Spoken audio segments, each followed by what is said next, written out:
The Albanese Government is a complete failure. Coming up on Citizens Insight.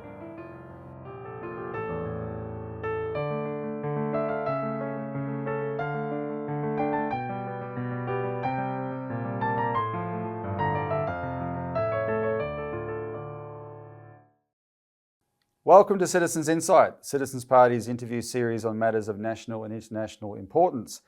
My guest today is back again, independent economist John Adams. Welcome, John. Hello, Robbie. How are you? You keep coming to Melbourne a lot lately. Yes. You got a business down here, I understand. Yes, I do. Adams Bullion. So Right. Look it up, people. That's the only plug you get. All right. We love having John back because the things that we work with John on are very intense, but they're very important, and there's always an update. And so let's update the fight, John, on ASIC and the broader question of corruption in government in general. Sure. What's the latest with ASIC, and why are we calling this the Albanese government is a complete failure? Well, I mean, so Robbie, I'll make a couple of points and I'll make a direct pitch to the viewers. Senator Bragg handed down an inquiry report in early July of this year after a 21-month inquiry. And basically, the inquiry found that ASIC was a complete failure, wasn't enforcing the law. White-collar crime is a massive problem in Australia. The culture at ASIC is sick. The survey results, which, Robbie, we've talked about in the past, is probably the worst in 123 years. And the Labor government had 90 days to respond to the Bragg inquiry report, and the response was due in early October. Here we are at the end of October. There has been no response.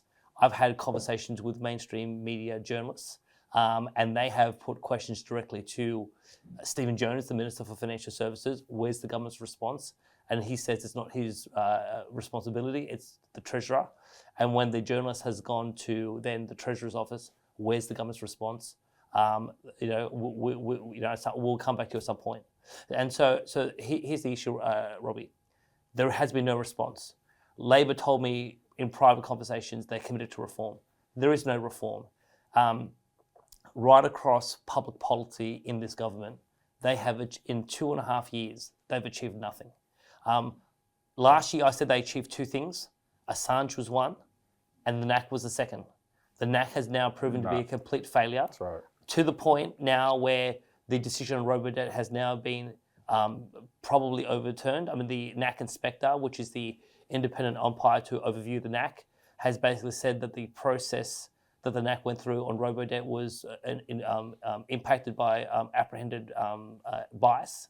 And now the NAC will appoint an independent, eminent person, whoever that person is, to do a review of the decision and to see whether the robo-debt situation should be investigated by the NAC or not. Let's just remind people of the details of that, John, because maybe not everyone knows, but essentially the robo-debt was this debt collection regime that the previous government came up with.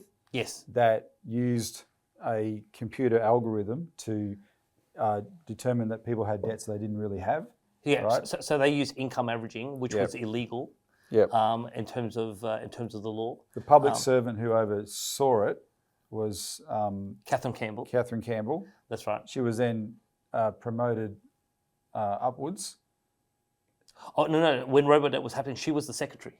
Yeah. She was the top of the department of the Department of Human Services. So you had the Department of Human Services and the Department of Social Services, and so one was responsible for implementation. That was Catherine Campbell, and the Department of Social Services was responsible for the policy aspect.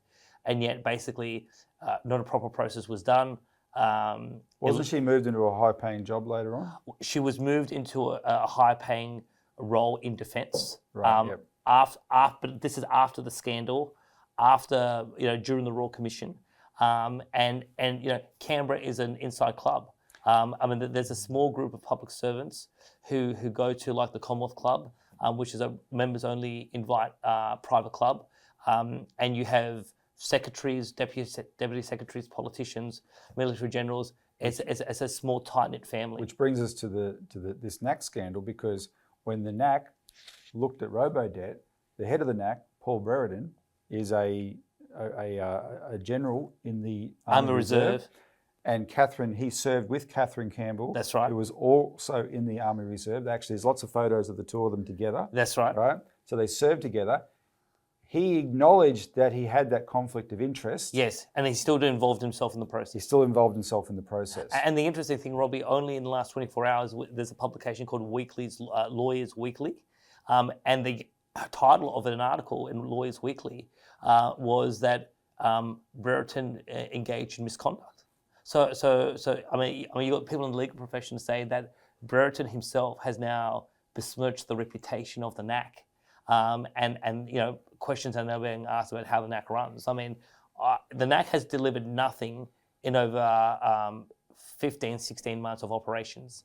And it's just been an absolute failure. I mean, there's been another scandal that happened under the coalition government where the NAC has basically allowed it to go through to the keeper, and people are now scratching their heads, wondering what is this organisation doing? Yep. So again, I would just say this, Robbie. There's only been one positive outcome that the Albanese government has achieved, which is the release of Assange. Other than that, this government has completely failed from start to finish on ASIC, on the NAC. Yes, they got the NAC done, but the NAC hasn't delivered. You look at the state of the economy. You know, cost of living hasn't actually alleviated. I mean, can I just say this? Because I attacked an economist called Stephen Koukoulas on Twitter yesterday. So you have a publication by the ABS, the Australian Bureau of Statistics, saying that inflation has now fallen year on year to 2.8%. But when you actually read the fine print, there's a term called the trim mean. So you take out the things that are the lowest elements of the basket and the highest elements. And the actual trim mean inflation is still 3.5%. So why did inflation fall below 3% into the target? It's because state governments introduced massive electricity rebates, and that has lowered prices, but that lowering of prices is a short-term phenomena and has artificially pushed the inflation rate down. So when you take away those rebates and you take away some of the more other elements that have sort of exploded, and you look at what is the average of the inflation, still 3.5%. And yet, so we actually, in my view, we haven't actually resolved the cost of living crisis. And even if you did get inflation under control, I mean, we saw a massive surge in prices during the COVID period, and those prices haven't come down. Those prices are now sort of, you know, either ticking. They're the new normal. Yeah, in terms of the new normal. And the issue is wages has not caught up with this massive increase in inflation that happened from 2020 through to 2023. So, and it seems what Labor does is they tinker around the edges with these little tricks like the rebates, and then when they're what always gets to me, John, is when they're challenged on the ineffectiveness of their actual policies in fundamentally addressing problems, they get out there and cite statistics, as if for the people out there who are in, say, you know, the 1/3 of Australians who are suffering under a high mortgage, etc., as if hearing those statistics is going to bring them some kind of a relief. Absolutely, right? absolutely. That, oh yeah, they're doing something for us. No? I mean, part of the biggest issue with Labor is they can talk about the numbers, but people do not feel better. Yep. And this is the ultimate political challenge. I think now, Robbie, I don't know what the latest opinion poll is. I think a couple of weeks ago, a news poll for the first time since the election said that Labor was behind on 2PP, 51-49. And that's remarkable given that Dutton is not particularly well liked in the electorate. So, but I would not be surprised, Robbie, that Albanese will lose power after a first term, and this only happened once in 120 years. But my pitch to viewers today is that other than Assange, this government has achieved nothing. The country is going backwards. Economically, people are suffering. Martin North, my co-host on The Interest of the People, his independent data set that he collects data for, mortgage stress is about 50%, rental stress is about 79%. At the start of the pandemic, it was 32% each. So 1/3 of households renting or had a mortgage were in stress. It is now at astronomical numbers. And even if the government says we've now resolved cost of living, independent data sources like Martin North, his data does not show that. And so this country, you know, I talked to a recent journalist from the Canberra Press Gallery, and I said, well, what's going to be the message of the election? and there's going to be sort of a message around the job creation, so that they've created like a record number of jobs. But they haven't done it because of greater productivity. I mean, the Citizens Party believes in actual investment in the physical economy. Let's actually increase the productivity of the economy. They haven't done that. They have flooded this country with mass immigration, and all these people coming in with their sums of money has provided, again, a short-term sugar hit. That's a demand. A demand-driven sugar hit, and that has then allowed for more jobs to be created. But I travelled this morning from Sydney from Wollongong to Sydney to catch a plane to come to Melbourne. The streets of Sydney, the streets of Melbourne are just smashed with cars. I mean, you're on a freeway and it's a parking lot. I mean, and people start to wonder, well, so what sort of economic conditions are we living in? And the fundamental elements of economic reform that we need, which in my view, and this is where the Citizens Party may disagree, is we have to address this debt bubble. I've been talking about it since 2018. The debt bubble basically runs all forms of economic policy. So when they want to, run stimulus, lowering interest rates, increasing the money supply, government spending, even how, for example, ASIC may regulate the banks, etc. This debt bubble is the Achilles heel of the economy, and it's compromised so much of public policy and public policy reform. And no one wants to address the elephant in the room. So now, as we go to the next election, voters will have a choice. My strong view is that we have to vote this government out, because on areas where there is clear need for reform, and ASIC is one of those areas. And the one thing I'll say, Robbie, is that since the inquiry, now you and I did a show about corruption in early August. We got an ASIC whistleblower, and an actual whistleblower, to write us a handwritten letter confirming corruption is real. Something else happened, and that is that this staff survey, which was done last year, the ASIC only released 5 pages to the Bragg inquiry. The actual pack is over 230 pages. They purposely withheld the information, and it was only recently released in the last six to 8 weeks. And in that 230-page pack, there is one slide which tells the story. From 2021, when Longo and Sarah Court started at ASIC as the chair and deputy chair, to 2023, when the survey was taken, staff engagement has collapsed by 26%. The leadership of Joseph Longo and Sarah Court has been a complete disaster. According to ASIC staff, the numbers bear it out. Whistleblowers are now writing to us saying it's the worst it's ever been. The Bragg inquiry delivered the strongest report against ASIC in a generation, called for it to be abolished. And where is Labor trying to improve the conditions and the lives of the Australian people? They are nowhere. And this is why we judge Labor harshly, though, John, because they were in opposition for 9 years when there was lots of issues with ASIC. There were inquiries into ASIC, and they promised the world they were going to clean this up. They have had 3 years to do it, but I think we can now say that we see why when your report triggered the ASIC inquiry, the Bragg inquiry, Senator Deb O'Neill tried to take control of that inquiry by putting it in her committee. The Parliamentary Joint Committee. Parliamentary Joint Committee. Yes. So it wasn't under Bragg, because they clearly would have run dead on it. Absolutely.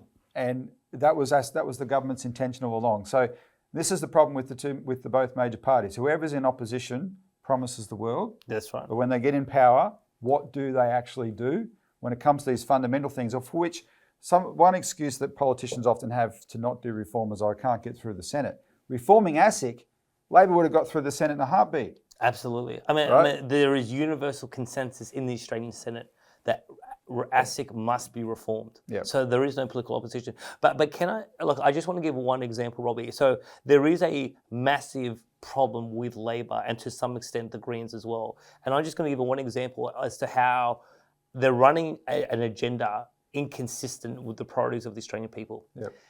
State governments, Labor state governments around the country are moving in quick fashion emergency legislation to allow citizens to change the gender of their birth certificates. So this is an appeal to the transgender community, highly controversial, particularly among, so there's a bunch of activist women who don't want men to invade their bathrooms, their sports, etc. So in New South Wales, this legislation was passed. So as a citizen of New South Wales, if I want to change my birth certificate tomorrow and say I'm a woman, I'm legally now allowed to do so. But this is the thing, Robbie. In the development process of the legislation, a survey was commissioned. 87% of people in the state of New South Wales who responded to the survey said they were against the change. 87%. And Labor and the Greens are so fanatically ideological on some of these areas. They still pushed a change in the law that, and it's not just like a 50.1. 87% of the state says we do not want this. We want to keep the current set of arrangements. And they just said, screw you, you're all transphobic, you're haters, you're this, you're all that. We're going to push ahead. And this is one example, in my view, where Labor is running a secret agenda. Some of it is driven by ideology, some of it's driven by international arrangements. And you've spoken at length, and maybe you want to say a few words about misinformation, disinformation, and the agreement between Minister Rowland and her British counterparts. But this government is pushing a set of policies and priorities which the Australian people don't want. It doesn't actually address the problems that we have. And they are just a completely shambolic government taking us in a completely the wrong direction. And so, well, if you take misinformation, disinformation as an example, the MAD bill, we've just been discussing here how if Albanese loses, he's going to be losing on not delivering on the cost of living. That should be their number one priority. That's right. And instead, they're pushing this bill that will allow them to have a censorship regime over social media, which is the media they can't control, because even though mainstream media is exempt from this bill, the reason it's exempt is because it doesn't have to be in the bill because it's already under control. It's very tightly controlled. You saw in COVID how they can coordinate the narrative through the mainstream media. The other place you see it all the time is in foreign policy and the big questions related to wars, etc. The mainstream media all sing from the same hymn sheet when it comes to that. But social media doesn't, and you get a much greater variety of views on social media. You can get some really breaking news on social media, which races around the place, and they want to rein that in. So, and this is another area where they appear to have drawn the Greens in to support them, even though the Greens, this will be used against the Greens in a heartbeat, or if this falls in the hands of a Peter Dutton government, it'll be used against Labor as well, right? This is the nature of censorship. And they're doing it because they've signed these international agreements and they're coordinating this with the British government. They're coordinating this with the European Union. They're actually coordinating it with the Biden administration, who couldn't do it in the US because it's against the US Constitution's absolute guarantee of free speech. So they've been encouraging Australia to do it so they can have this censorship regime. So that's a sinister and a bad agenda, and that deserves to be highlighted in its own right. But also, following your point, it's completely at odds with if this government wants to survive, what's it spending time on that sort of stuff for? Absolutely. Deliver for the people. So, and as you know, John, just quickly, our party has run a intense campaign for 4 years about establishing a post office bank in Australia. We got up a major inquiry into bank branch closures. It was very successful. We got a recommendation that pushed the government to look at a post office bank option. The government has actually said they are now considering it in discussion about it. But if this government wants to survive, these are positive initiatives that they need to be prioritising so they can say to the Australian people, hey, we're going to do this. This is something we're going to do for you, but you don't see it. We had one announcement placed in the media, and that's it. It's been radio silence. There's no sign that they're actually doing anything positive on it, and you wonder where is their head at. You know, Robbie, I know that you and I have had a private discussion about this. Do you want to just spend 1 second, because I think this example crystallises how poor this government is. High-speed rail. Oh, so Anthony Albanese was Transport Minister in the Rudd government, and then Opposition Transport spokesman, and big infrastructure guy, big champion of high-speed rail. So he gets elected in 2022, and he actually puts his money where his mouth is, seemingly hits the ground running, and he announces $500 million to a scoping study for the first leg of high-speed rail in a place that makes sense, Sydney to Newcastle, high density, right? That would be the first leg of high-speed rail in Australia. He announces that in 2022 as soon as he gets elected. He's now about to face re-election. What has happened concretely in terms of advancing that proposal? Because we've been talking about high-speed rail for years. Well, it turns out they've spent, of that 500 million, they've spent 80 million on a business, still investing, they haven't completed, investigating a business case, and that's all they've done. There's been no other activity to advance high-speed rail in the 3 years that he's been Prime Minister. But correct me if I'm wrong, doesn't the preliminary business case say that we can't get high-speed rail until after 2035? Well, the people who are commentating on the business case who've done who've kept up with where it's at are saying, yeah, at best, it might even, I think it's 2037. At best, the first we'll see of high-speed rail in Australia is 2037. This is just classic utopia in terms of that the TV show. The TV show. But Robbie, just on high-speed rail, and I know that I'm a big advocate of high-speed rail. I know you guys are a big advocate of high-speed rail. I mean, Keating had a study in the 80s. There's been studies in the 90s. Yep. There was a study under the Howard government. How many business cases do we have to do? I mean, the one thing I'll say about China is that when they want to build something, they build it. They get on with it. Well, and they do it well, and they do it fast. Can I give you an example of that though? The big one in the 80s that called the VFT that Keating was ultimately made the decision on. This was backed by a private consortium which ticked off on it, say, look, including BHP, including BHP, John Elliott, these kind of people. The head of the consortium was the former head of the CSIRO, a really smart guy. As part of this, all it needed was a certain tax concession to happen. As part of doing all the work required to scope out this high-speed rail project for Australia, they went around the world and looked at other places where either there was initial high-speed rail like Japan or where that was suited to high-speed rail. And one of the places that this consortium scoped out, they actually did the scoping study for a project, was Beijing to Shanghai. Mm-hmm, mm-hmm. They did the original study on that. To this day, we don't have any high-speed rail in Australia, but by the 2008 Olympics, China had built Beijing to Shanghai as its first high-speed rail link. It got it complete by the Olympics in 2008. Since then, it's up to 40,000 plus kilometres of high-speed rail. Since then, using our iron ore for their steel. Yep. And we haven't laid 1 millimetre of track. Here's the thing. If I travel from Wollongong and I want to come to Melbourne, now if I drive, it's going to take me about 9 hours. If I drive to Sydney Airport and then catch a plane and come down to Melbourne, I mean, door to door, from my place to this office, 4 hours. I mean, between waiting for flights, the flight itself, etc.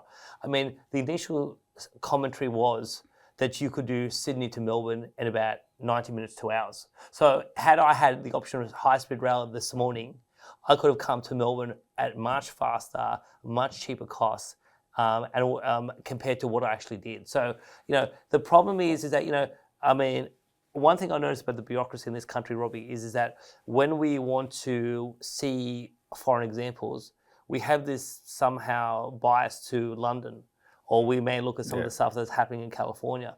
It's like, well, who does it best in the world? Tech is Israel, high-speed rail, we've got the Japanese, we've got the Chinese, we've got the French. Like, let's get these people who know what they're doing, people who do it well, let's get them in and say, okay, cut the crap, we're going to do it, push ahead. And one thing I will say to his credit about Kevin Rudd is, people were questioning about NBN. I mean, they just said, we don't care about the cost, push it. We have NBN across the country. Compared to where we were in, say, 2005, high-speed internet is everywhere. It is ubiquitous. And it has actually worked. It actually has lifted productivity across the country and given Australians more options. So I credit the NBN, even though it was a big price tag.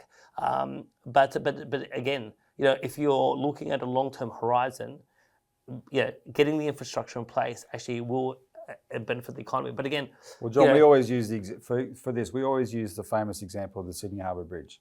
Sydney Harbour Bridge is 8 lanes wide on either side. When they built that in 1931, there was not enough cars in Australia to fill that thing. Yes. They didn't build it for the 1930s.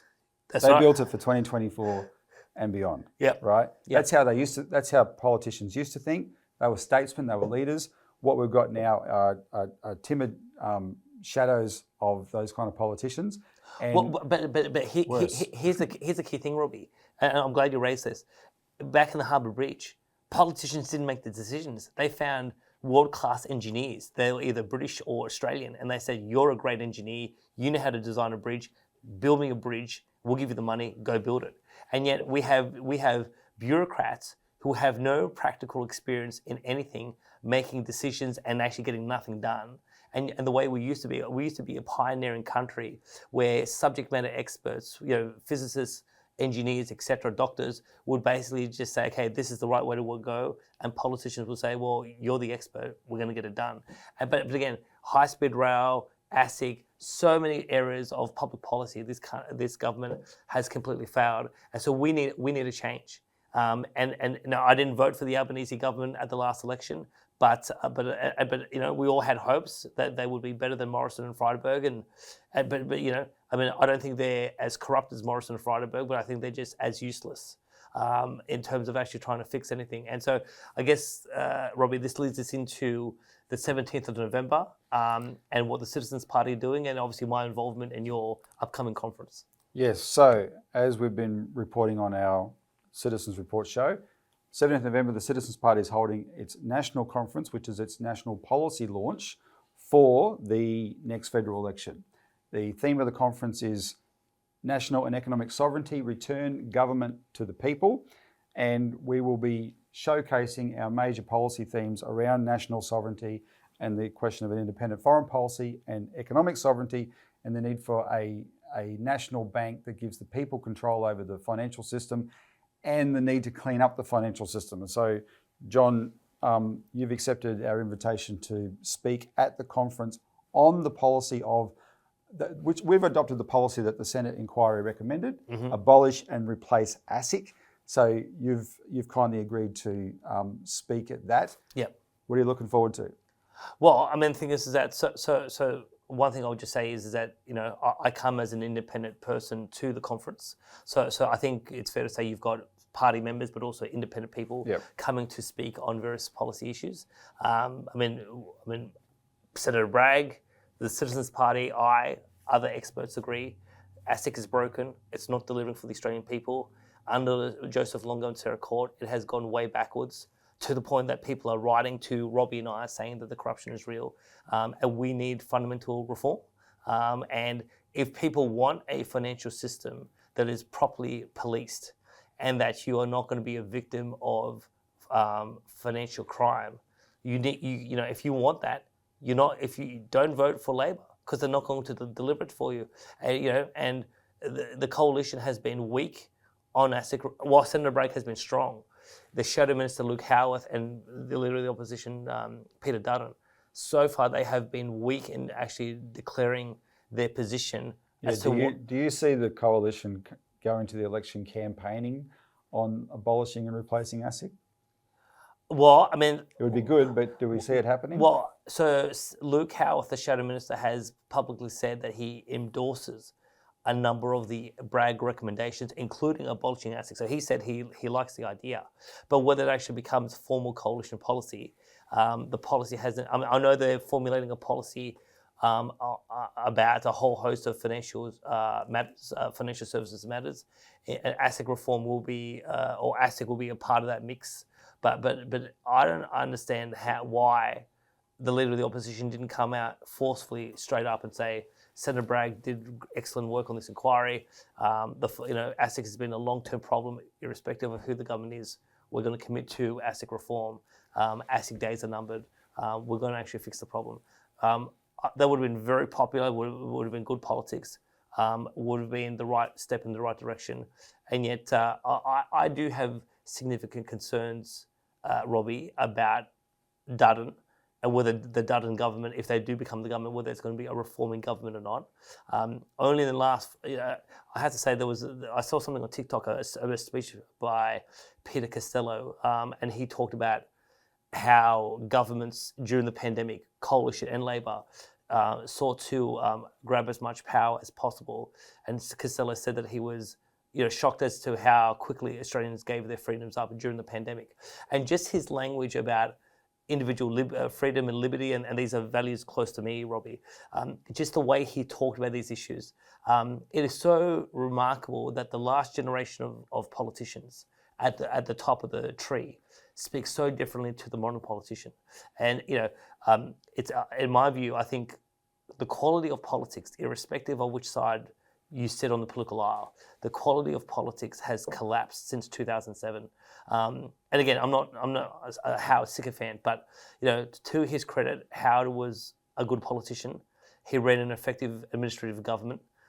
Costello was a solid player. You even had some fairly solid Labor people. Bob Carr was a solid New South Wales Premier. His treasurer, his surname was Egan.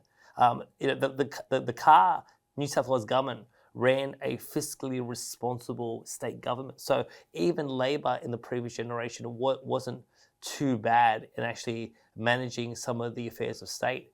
But I look at the modern politician, they're being paid exorbitant sums of money. They're not actually doing the work. They're very focused on things that actually, they're not focusing on the things that actually matter. And unfortunately, in my view, and I'm interested in your view, Robbie, my view is we are in the process, we haven't just begun the process. We have been in the process for a long while of national decline. And there was only a recent video on social media where Senator Roberts said that people in Queensland are telling him the country is gone and we can't save the country.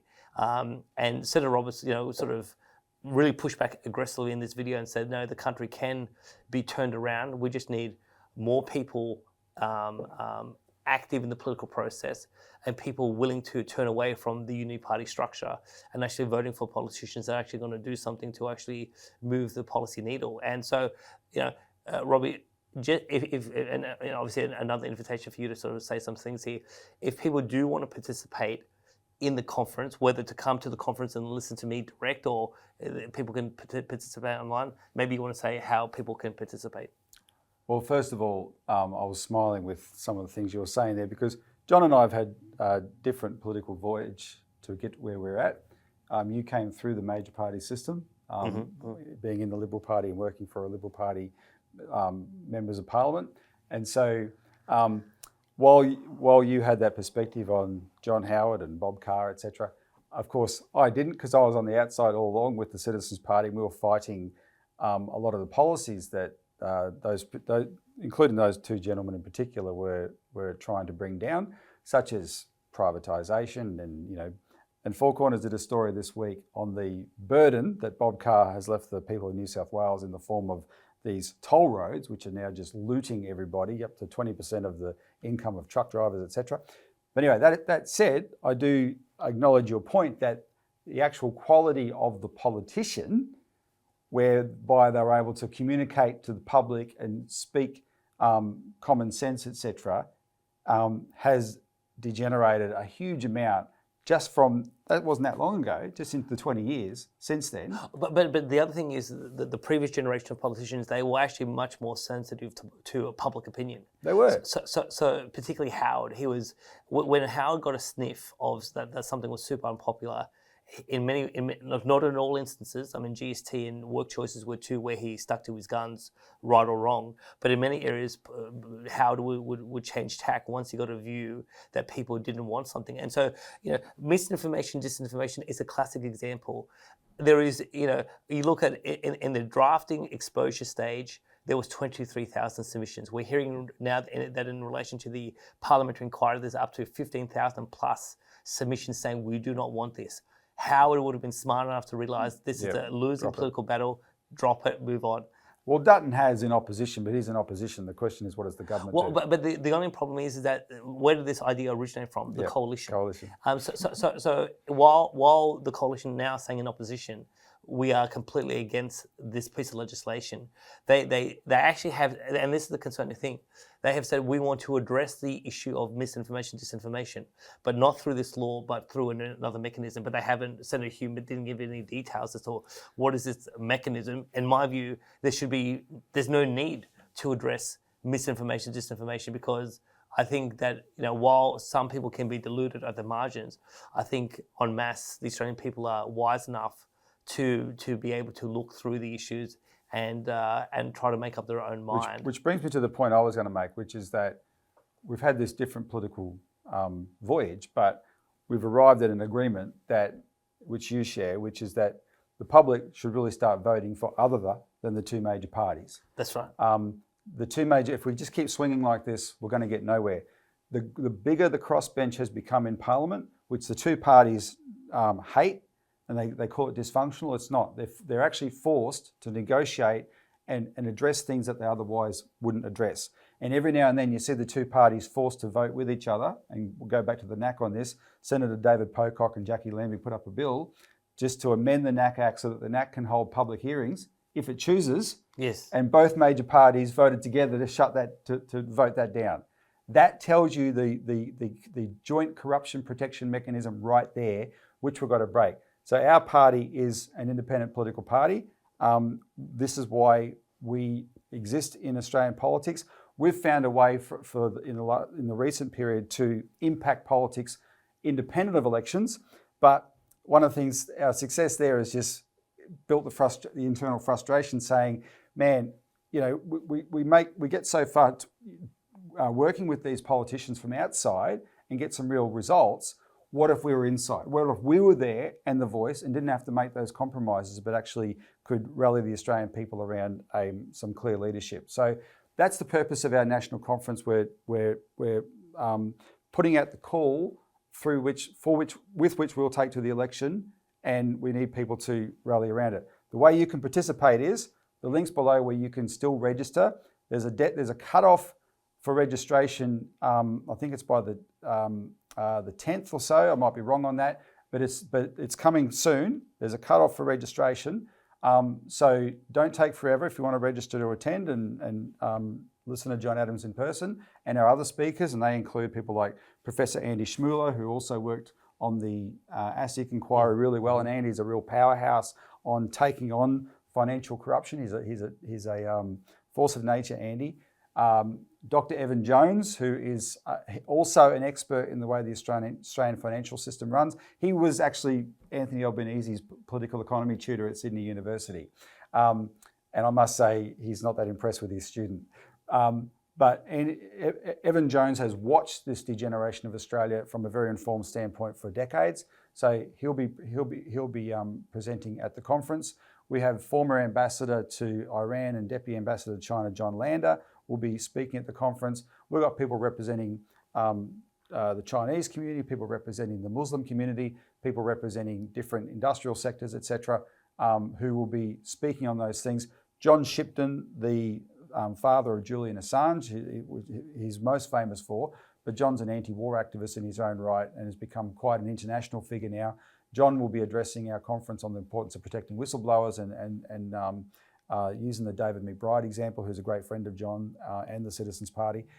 So this is the kind of lineup we have at the conference. You can participate in person by registering, or it will be live streamed on YouTube, live and free on YouTube, live streamed all day.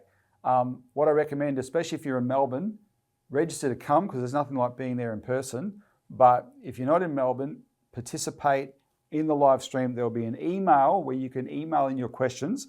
We're not going to have a live chat because unfortunately those things can just become completely feral. And this is a very, for want of a better word, proper event, right? This is the formal policy launch of the Citizens Party.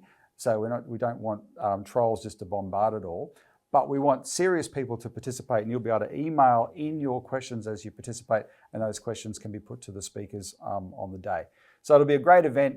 That's how you can participate, see John Adams in person, and be part of what needs to happen, which is wrest control of government from these two major parties that are just sellouts, if they're ever any good, back to the people, and the people is what the Citizens Party intends to represent.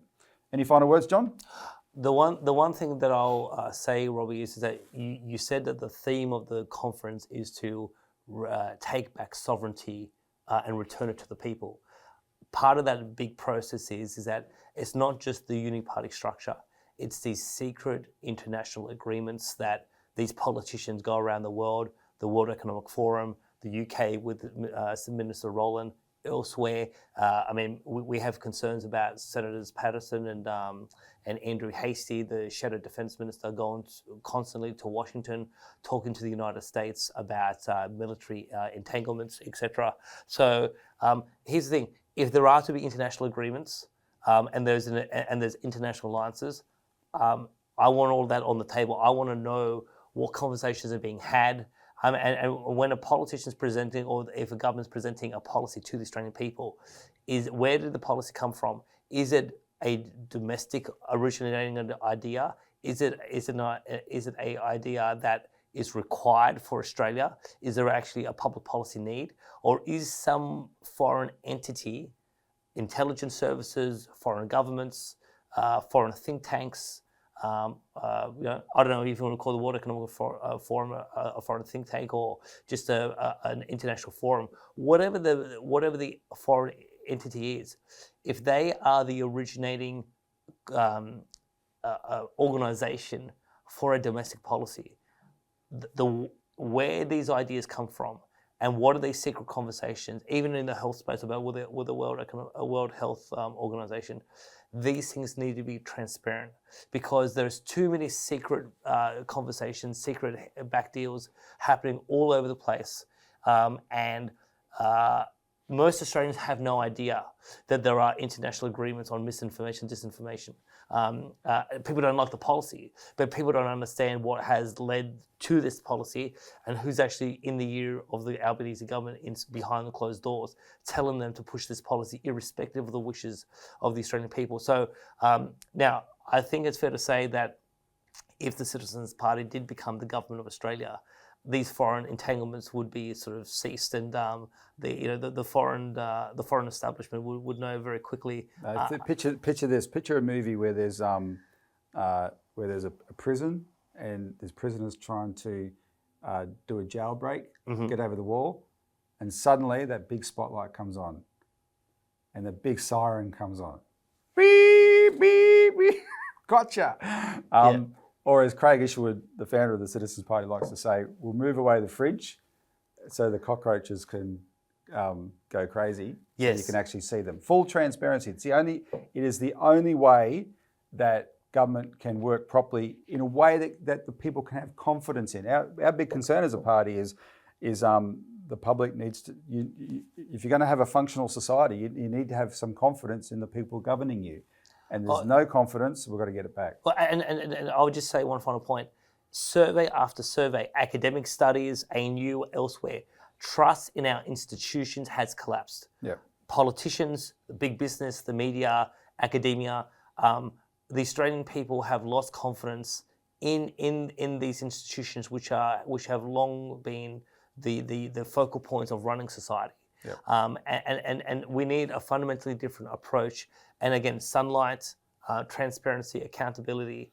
And accountability is not just saying a politician, I take accountability. If you screw up and you take accountability, you have to resign. Yeah, that's right. Absolutely. That's what he used to do. 100%. Look up Mick Young and what he resigned for in the first Hawke government. Absolutely. A teddy bear. A teddy bear. He resigned over a teddy bear. And then compare that with the questions Anthony Albanese has been taking all week on Qantas. That's right. So again, 17th of November, I will be in Melbourne with Robbie and everyone else. We are here in the political fight to bring this country back from a national decline. We want to, as Robbie said, restore sovereignty, which means that politicians will start governing for us and basically doing what the Australian people want. And these foreign secret deals are ending, and we're able to actually lift the country up because, psychologically, socially, economically, spiritually, this country is down. And you go around the country and you talk to people, how are things? I remember back in the 90s when I was a teenager, the country was much more upbeat, much more optimistic. There was a bit of a magic in the air in that period of time. And I've got 3 kids, and Robbie, you've got 2 kids. I think about the sort of future that my children will have. Now, my children are not adults. You've got one daughter that's at 18, and you know, a lot of young people want to get a good job. They want to get married. They want to have children. Yep. They want to have a stable life and a good life, and you know, we've been able to ride the back of this growing debt bubble, and we've done well for ourselves, Robbie, you and I. But the next generation, my kids, your kids, it's a very bleak future, and a lot of young people in Australia are very despondent, particularly around the ability to acquire a house.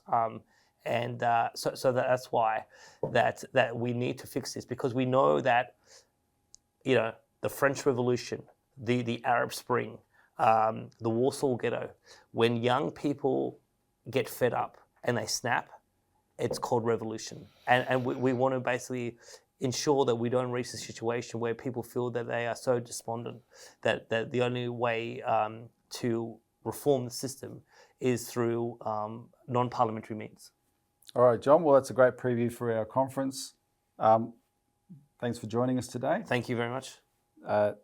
Viewer, participate in the conference either online, but especially if you're in Melbourne, you can come to Melbourne, like I said, register, and you can meet people like John in person. Otherwise, thanks for joining us today for Citizens Insight.